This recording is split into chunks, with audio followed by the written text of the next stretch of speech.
नमस्कार, बीएचटीवी देख रहे हैं आप और मैं हूं आपके साथ रोहित झा। शाम के 5 बज गए हैं और आप देख रहे हैं 5 का पंच, जहां हम आपको दिन भर की 5 बड़ी खबरें बताने वाले हैं। तो आज की वो 5 बड़ी खबरें कौन सी है, सबसे पहले उस पर नजर डालिए जिस पे आज हम चर्चा करने वाले हैं, आप तक जानकारी पहुंचाने वाले हैं। तो देखिए, सबसे पहले हम बात करेंगे नारी शक्ति वंदन अधिनियम को लेकर विशेष सत्र मध्य प्रदेश में रखा गया, जहां पर सत्ता पक्ष और विपक्ष दोनों ही दलों की तरफ से अपने अपने दावे किए गए। दोनों पक्षों ने अपनी बात रखी और जमकर हंगामा भी हुआ।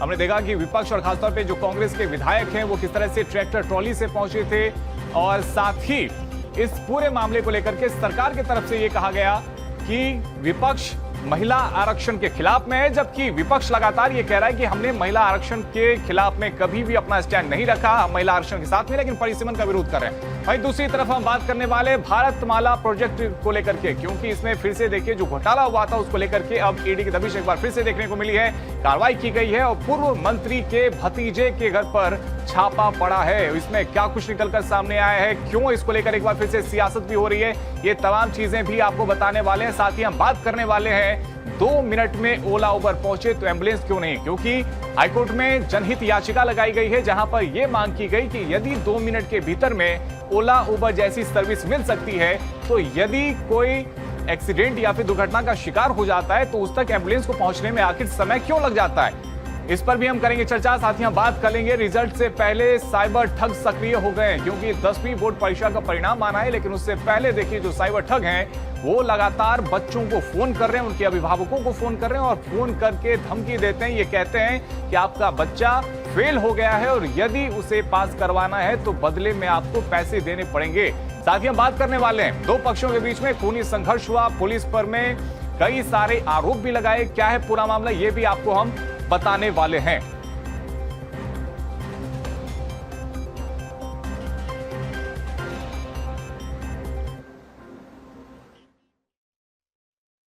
मध्य प्रदेश विधानसभा के विशेष सत्र की, क्योंकि आज विधानसभा का विशेष सत्र रखा गया था जहां पर सत्ता पक्ष और साथ ही विपक्ष के विधायक पहुंचे थे, लेकिन इस दौरान सियासत खूब होती है। जो विपक्ष के विधायक हैं वो ट्रैक्टर ट्रॉली के साथ में पहुंचते हैं, वो ये कहते हैं कि वो ये चाहते हैं कि महिला आरक्षण जल्द से जल्द लागू हो, लेकिन इसके लिए सीटों की संख्या बढ़ाने की आवश्यकता नहीं है, क्योंकि सरकार ये चाह रही है कि परिसीमन हो, इसके बाद में सीटों की संख्या बढ़ाई जाए, फिर महिलाओं को आरक्षण मिले। जबकि विपक्ष ये मांग कर रहा है, विपक्ष की तरफ से ये कहा जा रहा है कि मौजूदा सीटों की जो स्थिति है उसी में महिलाओं को उनका हक दिया जाए। और इसी मुद्दे को लेकर के देखिए खूब हंगामा देखने को मिला, न केवल सदन में बल्कि सदन के बाहर भी हंगामा हुआ, सदन के भीतर भी हंगामा हुआ। विपक्ष ने वॉकआउट भी कर दिया और विपक्ष की तरफ से यही कहा गया कि हम ये चाहते हैं कि मौजूदा सीटों की जो स्थिति है, जो मौजूदा सीटों की संख्या है, महिलाओं को उसी में 33% आरक्षण दिया जाए। जबकि सरकार का यह कहना है कि सरकार ये चाहती है 2011 में जो जनगणना हुई थी उसी जनगणना के आधार पर महिलाओं को 33% आरक्षण मिल जाए, परिसीमन हो, सीटों की संख्या बढ़ाई जाए, 850 तक पहुंचाई जाए, साथ ही 33% महिलाओं को आरक्षण मिले ताकि 2029 के विधानसभा चुनाव में और साथ ही लोकसभा चुनाव में और तमाम राज्यों के जो विधानसभा के चुनाव होते हैं उसमें महिलाओं को उनका हक मिले, 33% आरक्षण मिले। तो इस पूरे मामले को लेकर देखिए सदन में भी हंगामा और सदन के बाहर भी जमकर हंगामा हुआ है और तरह तरह की राजनीतिक प्रतिक्रियाएं भी इस पर निकलकर सामने आई है।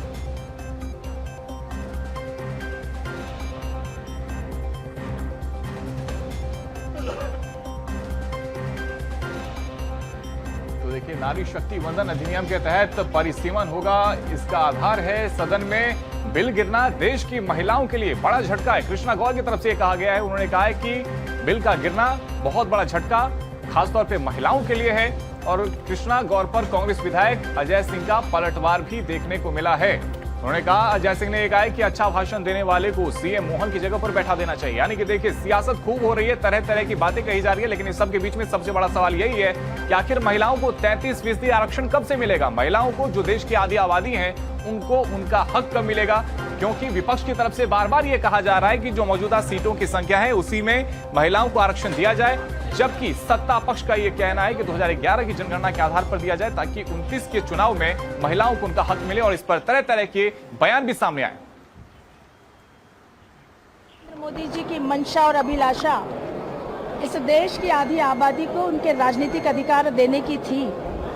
लंबे समय से, लगभग 3 दशकों से ये चर्चा चल रही थी कि महिलाओं को आरक्षण दिया जाना चाहिए, लेकिन कभी ठोस प्रयास नहीं हुए। प्रधानमंत्री जी ने अपने पवित्र प्रयासों से नारी शक्ति वंदन अधिनियम को दोनों सदनों में पास किया और उसे लागू करने की दिशा में जब विशेष सत्र संसद का 3 दिवसीय बुलाया गया था, तो किस प्रकार से कांग्रेस और विरोधी दलों ने उसका विरोध किया। उस विरोध के कारण वो लागू होने वाला संशोधन विधेयक पारित नहीं हो पाया। आज इस विशेष सत्र में हम सब मिलकर ये संकल्प पारित करेंगे कि जल्द से जल्द इस देश की लोकसभा और विधानसभाओं में परिसीमन की प्रक्रिया पूरी करके आरक्षण लागू किया जाए और महिलाओं को उनके राजनीतिक अधिकार दिए जाए। जिस तरह की विपक्ष की सरकार ने इस बिल को पास नहीं होने दिया, आज सदन में आवाज़ गूंजेगी कि उन्होंने जो इस कृत्य को किया है, किस तरह उसको महिलाएं ले रही हैं, किस तरह हमारे देश में किस तरह, प्रदेश में किस तरह का मैसेज गया है, उस आवाज़ को आज हम सब उस विषय को रखने वाले हैं। निश्चित तौर पर वो देखते ही बनेगा और ये आवाज़ परिणाम में परिणत होगी। हम देश की आधी आबादी को सशक्त करने के लिए नारी शक्ति बंधन अधिनियम बिल को जो 131वां संशोधन विधेयक जो जिसको अपने को पास करना था, कांग्रेस और उनके अलायंस दलों ने इस पर नाराजगी और विरोध जताकर न तो सिर्फ उसका मजाक उड़ाया है, बल्कि इतिहास में इस बात को उन्होंने अमर कर दिया है कि कोई अगर इस देश में किसी प्रकार का जो दल है जो नारी के खिलाफ है, जो महिला शक्ति के खिलाफ है, उनके अधिकारों के खिलाफ है, वो कांग्रेस और उनके महिलाओं को आरक्षण देना नहीं चाहता, क्योंकि अगर विपक्ष की मंशा महिलाओं को आरक्षण देने की होती तो ये जो बिल माननीय मोदी जी लेके आए थे, जिसमें उतनी सीटें हम बढ़ाने वाले थे, जिसमें महिलाओं को जो 33% आरक्षण मिल जाए, उसका विरोध करके कांग्रेस ने सिद्ध कर दिया कि कांग्रेस महिला विरोधी है, कांग्रेस महिलाओं का भला नहीं चाहती। तो मुझे लगता है कि आने वाले समय में ये मातृ शक्ति जो है कांग्रेस को सबक सिखाने का भी काम करेगी और आने वाले समय में पूरे देश से कांग्रेस का सूपड़ा साफ होने वाला है। ये हाथ ना पहले 2.5 किलो का था, लेकिन जनता ने इसको 250 किलो का कर दिया है, तो इसका हम जनता ने ही बनाया है, इसको तो जनता के काम ही आना चाहिए कि नहीं आना चाहिए। तो इसलिए आज हम महिलाओं के अपनी सशक्तिकरण के लिए ये हाथ उठेंगे आज दोनों। हमारा जो प्रस्ताव है जो केंद्र को भेजना है कि आज की वर्तमान सीटों पर विधानसभा लोकसभा में तत्काल आप आरक्षण दें, लेकिन भारतीय जनता पार्टी ने जो प्रस्ताव लाई है ये आरक्षण देने को लेके उसमें स्पष्ट लिखा है कि परिसीमन के बाद, तो ये स्पष्ट है कि भारतीय जनता पार्टी महिलाओं को सशक्त नहीं करना चाहती। महिला आरक्षण में वॉकआउट जो हुआ है, हम लोग एक अशासकीय संकल्प लाए थे। ये महिला आरक्षण चाहते हैं परिसीमन के बाद। हमारा सीधा कहना है कि परिसीमन कब होगा कब नहीं होगा ये अलग बात है, लेकिन अभी वर्तमान उसमें कर दीजिए आरक्षण। आरक्षण बिल्कुल नहीं देना चाहती, सिर्फ ढोंग रच रही है। ये परिसीमन का जो पुछल्ला लगा दिया है, भाई आरक्षण तो 2023 में महिलाओं के लिए पास हो चुका, उसके बाद अब क्या दिक्कत है। और हमारे सहयोगी मनोज राठौर इस खबर पे हमारे साथ में फोन लाइन पे जुड़ गए हैं। मनोज जी, सदन के बाहर तो खूब हंगामा हुआ, सियासी बयानबाजी भी आई, सदन के भीतर क्या कुछ हुआ आज? बिल्कुल, क्योंकि आज विशेष सत्र बुलाया गया और ये सत्र जो है महिला आरक्षण और परिसीमन की प्रक्रिया को पूरा करने के लिए जो है विशेष शासकीय संकल्प के तौर पर लाया गया, जिस पर चर्चा चल रही है। हालांकि सदन के बाहर यदि बात करें तो सदन से कुछ दूरी पर हालांकि पुलिस ने बैरिकेड्स लगाकर कांग्रेसी नेता जो कि गेहूं के समर्थन मूल्य और पंजीयन नहीं होने, किसानों के परेशान होने को लेकर उन्होंने भी एक 10 दिन के विशेष सत्र को बुलाने की मांग की है। हालांकि ये एक अलग तरीके का जो है वो प्रदर्शन था कांग्रेस का, लेकिन कांग्रेस के जो तमाम नेता जो अंदर है, नेता प्रतिपक्ष, वो अशासकीय संकल्प पे चर्चा कराने के लिए लगातार सदन के अंदर उनकी तरफ से आवाज उठाई गई, लेकिन विधानसभा अध्यक्ष ने इसे नियम और प्रावधानों के तहत अस्वीकार कर दिए, यानी इस पर चर्चा योग्य से नहीं बताई। यही कारण है कि मुख्यमंत्री डॉक्टर मोहन यादव के द्वारा जो शासकीय संकल्प पेश किया गया उस पर लगातार चर्चा जारी है, लेकिन बात आरक्षण की हो रही है। मनोज जी, साथ ही विपक्ष द्वारा एक सुर में ये भी लगातार कहा जा रहा है कि मौजूदा सीटों की जो स्थिति है, जो मौजूदा सीटों की संख्या है, यदि उसी में महिलाओं को 33% आरक्षण दिया जाए तो विपक्ष पूरी तरह से साथ देने वाली है। 2023 में रोहित यही हुआ था। 2023 में सत्ता विपक्ष एक साथ थी और उन्होंने 33% आरक्षण का जो बिल है उसे पास किया था। लेकिन अब जो है परिसीमन का जो पेच है, परिसीमन के बाद जो है सरकार यानी बीजेपी जो है इसे लागू करना चाहती है। और इसके पीछे बीजेपी का जो तर्क है रोहित वो यही है कि यदि सीटें 500 से बढ़कर 800 हो जाएगी तो महिलाओं को ज्यादा राजनीति में, विधानसभा के चुनाव में, लोकसभा के चुनाव में मौका मिलेगा। लेकिन विपक्ष जो है इस बात पे अड़ा है कि जब बिल पास हो चुका है, आरक्षण देने की बात दोनों तरफ से की जा रही है, तो ये जो तो सियासत खूब हो रही है, लेकिन देखना ही होगा कि महिलाओं को उनका हक कब मिलता है। फिलहाल बहुत शुक्रिया मनोज जी आपका हमारे साथ जुड़ने के लिए और तमाम जानकारी दर्शकों तक पहुंचाने के लिए। अब बात छत्तीसगढ़ के धमतरी की कर लेते हैं, जहां पर ईडी की टीम पहुंची थी और भारतमाला परियोजना के तहत जो गड़बड़ी की गई थी, जो घोटाला की गई थी, उसमें लगातार कार्रवाई अब की जा रही है। ईडी की टीम पहुंचती है और लगातार यहां पर कार्रवाई का सिलसिला देखने को मिलता है। पूर्व मंत्री के भतीजे के घर पर भी ईडी की टीम पहुंचती है और जिस तरह से इस गड़बड़ी को अंजाम दिया गया था, कई जगहों पे सरकारी जमीन को प्राइवेट बता करके पैसे ले लिए गए थे। इसके अलावा हमने देखा था एक ही जमीन को कई टुकड़ों में बांट करके राशि ले ली गई थी। तो उन तमाम चीजों को लेकर के जो गड़बड़ी की गई थी उस पर अब कार्रवाई देखने को मिल रही है। और रोशन चंद्राकर और साथ ही भूपेंद्र चंद्राकर के घर पर धमतरी में ईडी की टीम पहुंची, कार्रवाई की गई और विधायक अजय चंद्राकर के चचेरे भाई हैं भूपेंद्र चंद्राकर, जिनके घर पर ईडी की टीम पहुंची थी। और रोशन पर देखिए 140 करोड़ रुपए के कस्टम मिलिंग घोटाले का भी आरोप है। तो कुल मिलाकर यहां पर ईडी के अफसर पहुंचते हैं और सुरक्षा बल के जवानों के साथ रोशन चंद्राकर और भूपेंद्र चंद्राकर के निवास में दबिश दी गई और दोनों पर भारतमाला प्रोजेक्ट में गलत तरीके से मुआवजा लेने के आरोप लगे।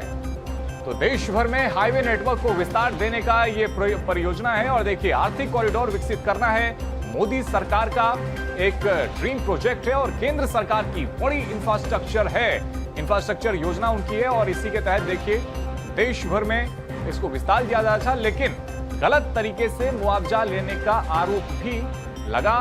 और जमीन अधिग्रहण में गड़बड़ी का ये पूरा मामला जैसे ही सामने आता है उसके बाद में कार्रवाई का सिलसिला भी लगातार देखने को मिला। रिश्तेदारों के नाम पर भी भुगतान कर लिया गया और जिन लोगों पर आरोप लगा है उन्हीं के घर पर ईडी की टीम पहुंची दबिश देने के लिए।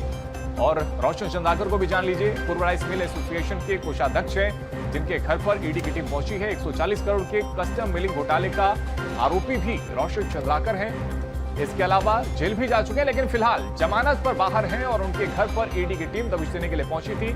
और किस तरह से ये घोटाला हुआ, जमीन अधिग्रहण प्रक्रिया में दरअसल गड़बड़ी की गई थी, फर्जी या फिर गलत दस्तावेजों का यहां पर इस्तेमाल किया गया और उन्हीं दस्तावेजों के आधार पर मुआवजा भी लिया गया था।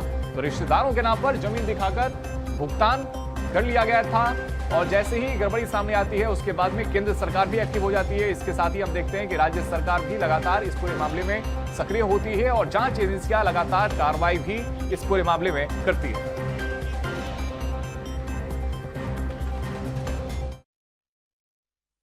भारतमाला की गड़बड़ी बड़ी गड़बड़ी है, बड़ा घोटाला है और भारतीय जनता पार्टी के नेता और भारतीय जनता पार्टी के लोग ज्यादा शामिल है इसमें पूरी गड़बड़ियों में। और कहीं न कहीं ये कार्रवाई देरी से हुई है और इसको पहले सरकार ने जांच किया और कई बड़े बड़े लोगों को बचाने का काम किया है। अब छोटे मोहरों पर ईडी कार्रवाई कर रही है। क्या बड़े बड़े मोहरों पर ईडी कार्रवाई करेगी, क्या उन तक पहुंचेगी क्या, या उसको बचाया जाएगा? क्योंकि इस घोटाले में बड़े मोहरे भी शामिल है, ईडी सिर्फ छोटे मोहरों पे काम कर रही है। भारतमाला प्रोजेक्ट जो आया था उस समय छत्तीसगढ़ में कांग्रेस की सरकार थी, भूमि अधिग्रहण की जिम्मेदारी भी सरकार की थी। कांग्रेस ये बताए कि इस तरह से जो उस समय घोटाले घपले हुए हैं भारतमाला में, उसका जिम्मेदार कौन? भाई जब सरकार में आप थे, जब आपकी तंत्र था, जब आपके लोग थे, तो आप लोगों ने इस भ्रष्टाचार को फलने फूलने दिए, इस पर किसी प्रकार का कोई कार्रवाई नहीं किए। इसका मतलब है कि कांग्रेस इसमें लिप्त था। ईडी की जो छापा पड़ा है, तो ईडी जो भी शिकायत मिला होगा, जो भी उनको क्लू मिला होगा, उसके अनुसार से कार्रवाई कर रहा है। तो देखिए, भारतमाला प्रोजेक्ट मामले पर सियासत खूब हो रही है, लेकिन ईडी की टीम पहुंचती है, कार्रवाई यहां पर की जाती है और जिन लोगों के नाम इस घोटाले में शामिल थे, इस गड़बड़ी में शामिल थे, उनके घरों पर दबिश दी जाती है। हमारे सहयोगी नंद कुमार इस खबर पे हमारे साथ फोन लाइन पे जुड़ गए हैं। नंद कुमार, क्या कुछ कार्रवाई आज ईडी की टीम ने पहुंचकर की है धमतरी में? देना चाहूंगा कि ईडी की जो टीम है वो कुरुद पहुंची हुई है। कुरुद के 2 जगहों पर यहाँ पर ईडी की जो कार्रवाई है अभी तक चल रही है। कुरुद के भूपेंद्र चंद्राकर और रोशन चंद्राकर, ये दोनों के निवास पर ईडी की जो कार्रवाई चल रही है। 4 गाड़ियों में यहाँ पर जो ईडी के अफसर है वो पहुंचे हुए हैं। सुबह 6 बजे से जो कार्रवाई है वो घर के अंदर वहाँ पर चल रही है। ईडी की जो टीम है वो जमीन से जुड़े जो दस्तावेज है उनको खंगार रहे हैं। भूपेंद्र चंद्राकर और रोशन चंद्राकर पर आरोप है कि जो भारतमाला जो प्रोजेक्ट है उसमें करोड़ रुपए के जो मुआवजा की राशि है जो उनके रिश्तेदार के नाम से वहां पर गलत तरीके से वहां पर लिए गए थे। उन मामले को लेकर जो ईडी की जो टीम है वो यहाँ पर पहुंची हुई है और यहाँ पर जांच कर रही है। सुबह 6 बजे से लगभग 5 बज चुके हैं, अभी तक कार्रवाई चली है और यहाँ जो टीम अंदर में है वो काफी देर से वहाँ पर जांच पड़ताल कर रही है और अभी तक उनका बाहर नहीं निकल पाया है। जी बिल्कुल देखना होगा इस जांच के बाद में क्या कुछ निकल कर सामने आता है, क्या कुछ साक्ष्य ईडी की टीम के हाथों लगता है। फिलहाल बहुत शुक्रिया नंद कुमार, आपका हमारे साथ में जुड़ने के लिए जानकारी के लिए।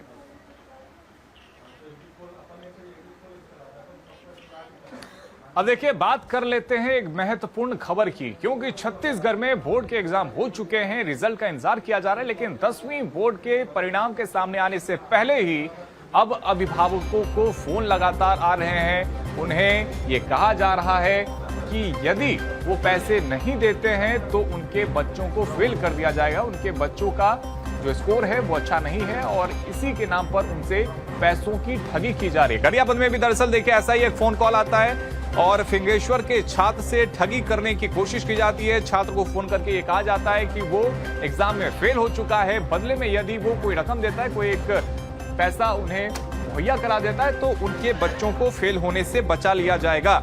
लेकिन फर्जी कॉल आने से देखिए विद्यार्थियों में भी अब एक नया डर पैदा हो गया है, क्योंकि परीक्षा में पास कराने के नाम पर उनसे पैसे मांगे जा रहे हैं। हमारे सहयोगी मनमोहन नेताम इस कॉल पे हमारे साथ में लाइव जुड़ गए। मनमोहन के पास में चलते हैं। अब मनमोहन, देखिए बोर्ड एग्जाम का रिजल्ट आना है, बच्चों में डर पहले से ही है, लेकिन अब जो साइबर ठग हैं उसी डर का फायदा उठा रहे हैं। देखिए रोहित, बोर्ड एग्जाम का, बोर्ड परीक्षा का परिणाम आना अभी बाकी है। ऐसे में जो साइबर ठगी हैं वो सक्रिय हो गए हैं और कहीं ना कहीं जो मामला गरियाबंद जिले में देखा जा रहा है, जिस तरीके से फिंगेश्वर क्षेत्र के जो परीक्षार्थी हैं उन्हें कॉल करके जो साइबर ठगी हैं वो पैसे की डिमांड कर रहे हैं। और यह भी बताया जा रहा है कि जो साइबर ठग हैं वो परीक्षार्थियों को कॉल कर आप फलाना फलाना विषय में फेल हो या फिर आपको फेल कर दिया गया है, अगर आपको पास करना है, आपको अच्छे अंक लाना है तो आपको 2500, 3000, 5000 की ऐसी डिमांड हो रही है, ऐसी फ्रॉड हो रही है। और बीते दिनों बीएसटीवी ने भी और एक खबर दिखाई थी जिसमें फिंगेश्वर क्षेत्र के ही एक जो छात्र हैं उनके पिताजी को कॉल करके यह पैसे का डिमांड किया गया था। और आज फिर से और एक ठगी का नया जो मामला है वह देखा गया है, जहां पर जो साइबर ठग हैं सक्रिय होकर जो परीक्षार्थी हैं ऐसे ही उनकी दिल की धड़कनें तेज हो रही है जो परिणाम आना है। और इसमें फिर से जो साइबर ठग हैं वो कॉल करके उन्हें फेल होने की बात कर रहे हैं और पैसे की उगाही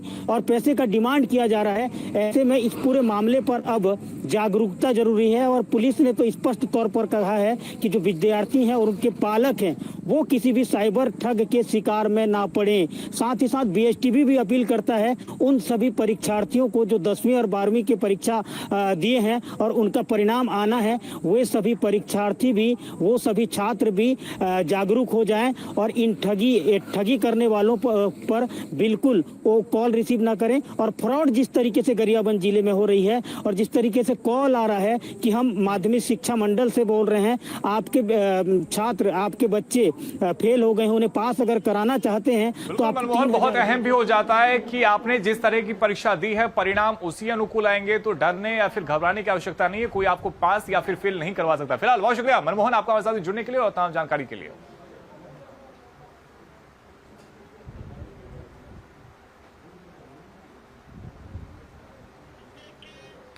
अब बात कर लेते हैं महत्वपूर्ण जनहित याचिका की, जहां पर याचिका के जरिए एक सवाल किया गया है। सवाल यह पूछा गया है कि यदि ओला उबर की गाड़ियां केवल 2 मिनट में पहुंच सकती है तो फिर एम्बुलेंस को पहुंचने में समय क्यों लग जाता है। ये महत्वपूर्ण सवाल देखिए किया गया है। रोड सेफ्टी को लेकर जनहित याचिका लगाई गई है और इस याचिका में सवाल किया गया है, जिसके बाद हाईकोर्ट ने केंद्र और फिर राज्य सरकार को नोटिस भी भेज दिया है। एनएचएआई को भी नोटिस भेजा गया है और साथ ही इनसे जवाब भी मांगा गया है।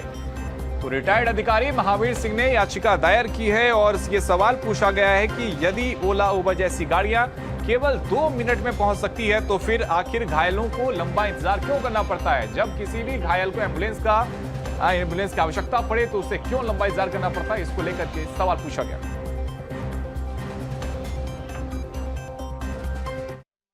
अधिपति महोदय के एक जनहित याचिका लिस्टेड थी, जिसमें जनहित याचिका में हमारी मांग माननीय न्यायालय से ये थी कि मध्य प्रदेश भर में जितने भी हाईवे हैं उनमें क्या है, पेट्रोल पंप ढाबा संचालकों एवं अलग अलग लोगों ने मीडियन कट्स लगा रखे हैं, नियमों का पालन नहीं हो रहा है, एवं जो एनएचएआई की खुद की पॉलिसी है उसको लेकर हम लोगों ने आज याचिका प्रस्तुत करी थी। माननीय मुख्य न्यायाधिपति ने बहुत कृतज्ञता पूर्वक इसको दिखाते हुए आज नोटिस जारी करके इन सभी विभागों एनएचएआई, राज्य शासन, पीडब्ल्यूडी डिपार्टमेंट एवं रोड एवं परिवहन राजमार्ग इससे जवाब तलब करे हैं एवं इसमें जवाब देने के लिए राज्य शासन एवं केंद्र सरकार को निर्देशित किया है।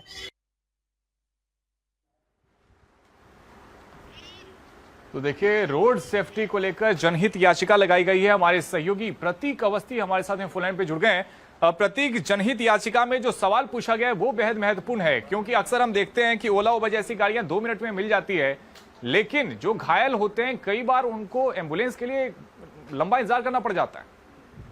हाँ, देखिए, जनहित से जुड़ा हुआ एक बेहद महत्वपूर्ण मसला है और इस बात का उल्लेख भी किया गया है कि 2 मिनट में ओला उबेर मिल जाती है। आशा ये है कि अगर पैसेंजर व्हीकल्स की उपलब्धता 2 मिनट में है तो सरकार आखिर ऐसे किसी क्यों वर्किंग नहीं अपनी बना पाती है, ऐसे किसी मॉड्यूल पे क्यों वर्किंग नहीं करती ताकि एम्बुलेंस भी तुरंत मिल सके। रोड सेफ्टी की मूल रूप से मांग थी और इस जनहित याचिका के माध्यम से ये मुद्दा उठाया गया है। हाई कोर्ट ने इस बेहद महत्वपूर्ण याचिका पर सुनवाई करते हुए केंद्र और राज्य सरकार को नोटिस जारी किए हैं। एनएचएआई से भी जवाब यहाँ पर तलब किया गया है। आपको बता दें, रिटायर्ड अधिकारी महावीर सिंह ने ये याचिका दायर की है और ये बात का उल्लेख अपनी याचिका में किया गया कि जब रियल टाइम में एम्बुलेंस की तर्ज, माफी चाहूंगा, जब ओला उबर टैक्सी मिल जाती है तो एम्बुलेंस आखिर क्यों नहीं मिल सकती। और इस बात का भी उल्लेख किया गया कि भोपाल जबलपुर का जो हाईवे है उसमें डिवाइडर तोड़कर 300 कट बना दिए गए हैं, जिससे रोड सेफ्टी में एक बड़ा खतरा है। इन तमाम मसलों पर सुनवाई जो है हाईकोर्ट ने नियत की है और नोटिस जारी किए हैं। आने वाले दिनों पे जल्द सुनवाई है इस मामले पे होगी। ठीक है, अब क्या कुछ जवाब दिए जाते हैं इस पे भी नजर रहेगी। फिलहाल बहुत शुक्रिया प्रतीक, आपका हमारे साथ जुड़ने के लिए और तमाम जानकारी दर्शकों तक पहुंचाने के लिए।